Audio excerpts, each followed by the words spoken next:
De retour des Comores, Caroline Lou, Marc Pignal et Ibrahim Yahya doivent faire l'inventaire de leurs échantillons.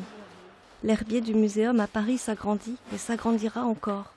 Les chercheurs vont toujours de par le monde récolter des plantes.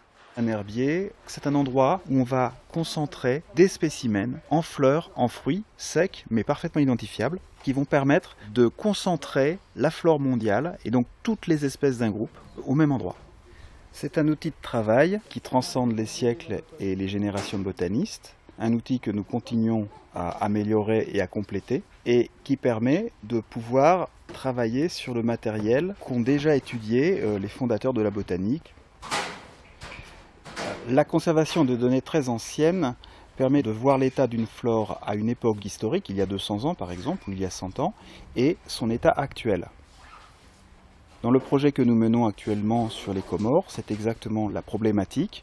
Nous avions une collection constituée par les récolteurs entre 1840 et disons 1910, et nous sommes en train de mener des inventaires floristiques pour pouvoir comparer les flores entre ces deux périodes. Il s'agira de récolter tous les spécimens identifiables de façon à pouvoir avoir une liste la plus exhaustive possible de la flore d'un endroit. On peut se rendre dans une forêt et partir du principe qu'on va récolter tout ce qui est en fleurs et en fruits, parce que c'est ce qui est le plus facile à identifier. Prélever un échantillon d'arbre n'est pas une chose très difficile, parce qu'en général, il y a des fleurs qui sont de petite taille.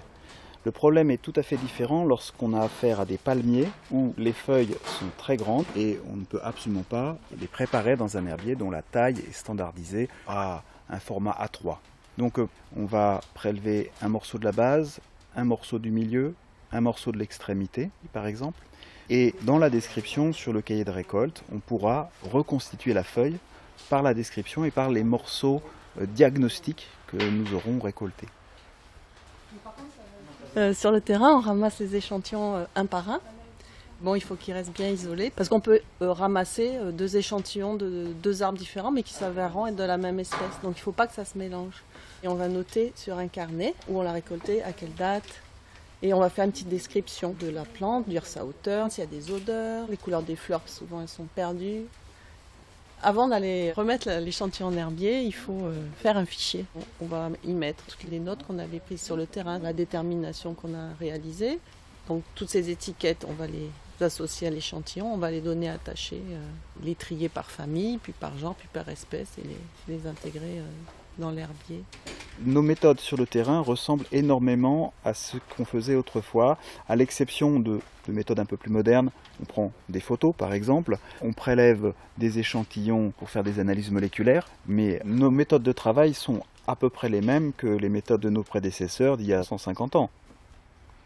Donc c'est ici que le matériel sera désemballé, étudié, décrit comme nous sommes en train de faire et puis dispersé aux différentes institutions intéressées. On récolte un maximum d'échantillons parce que nous avons des institutions que nous avons à échanger.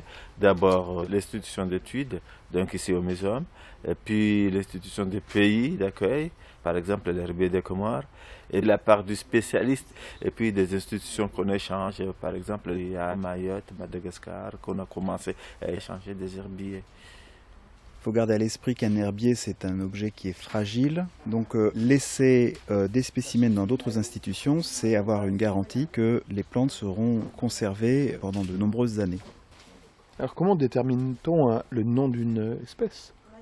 Alors on peut appliquer le nom d'un lieu, on peut dédier une espèce à quelqu'un, ça peut être le récolteur par exemple. On peut s'appuyer sur un des caractères diagnostiques, la couleur de la fleur, la forme de la feuille. Ce qui est important, c'est que ce soit quelque chose de différent de ce qui existe. Le latin a été adopté en 1910 pour le nom. Aujourd'hui, on va se retrouver avec deux langues, l'anglais et le latin. La description était abandonnée en latin, mais le nom restera en latin. Et c'est très pratique, parce que ça reste quand même une langue internationale. Là, il y a un tambouille, ça aussi. On les a mis où, les tambours? On les a mis assez. Oui, oui. AM. Vous n'avez pas un truc exprès pour voir si y en avait tellement? Je pense que c'est là. Non, mais il y a assez. Non, non, on va...